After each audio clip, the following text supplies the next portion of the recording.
امام بننے کے لیے کتنا علم ضروری ہے، نماز کی امامت کے لیے کتنا علم درکار ہے؟ سب سے پہلے تو تجوید ضرورت کی حد تک، ہا اور ہا میں امام فرق کرتا ہو، سین اور صاد میں فرق کرتا ہو، تو یہ فرق، اتنی تجوید کا علم ضروری ہے۔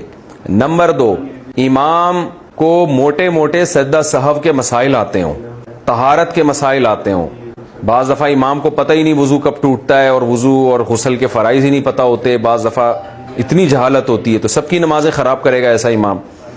تو وضو اور طہارت کے موٹے موٹے مسائل آتے ہیں، وہ کپڑا کیسے پاک کیا جاتا ہے، کتنی ناپاکی معاف ہے، کتنی ناپاکی قابل معافی نہیں ہے، تو یہ موٹے موٹے مسائل طہارت کے، اور پھر سجدہ سہو کے موٹے موٹے مسائل، کون سی غلطی سے سجدہ سہو ہوتا ہے، کون سی سے نہیں ہوتا۔ بعض دفعہ امام کو پتہ ہی نہیں ہوتا۔ ایسی کتابیں الحمدللہ مل رہی ہیں جن میں سجدہ سہو کے مسائل آسان کر کے لکھے گئے ہیں، تو وہ کتابیں امام کو پڑھ لینی چاہیے ایک دفعہ۔ اکثر امام کیا کرتے ہیں کہ فرض کی تیسری اور چوتھی رکعت میں سورہ فاتحہ کے بعد غلطی سے قرات کر لیتے ہیں، تو پھر سجدہ سہو کرتے ہیں، حالانکہ فرض کی تیسری اور چوتھی رکعت میں اگر سورہ فاتحہ کے بعد تلاوت کر بھی لی تو سجدہ سہو واجب نہیں ہوتا اس سے۔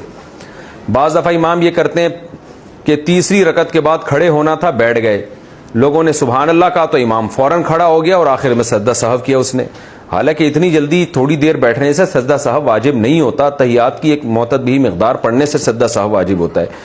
تو اس طرح کی غلطیاں ائمہ کر رہے ہوتے ہیں، چونکہ سجدہ سہو کے مسائل معلوم نہیں ہوتے تو وہ پڑھ لینے چاہیے۔ بہشتی زیور جامع الرشید نے جو چھاپی ہے، تسہیل بہشتی زیور کے نام سے، اس میں بہت آسان کر دیا، تو وہ سجدہ سہو کے مسائل ائمہ کو چاہیے وہ دیکھ لیا کریں وہاں سے۔ تو ایسے موٹے موٹے مسائل کا امام کے لیے سیکھنا لازم ہے۔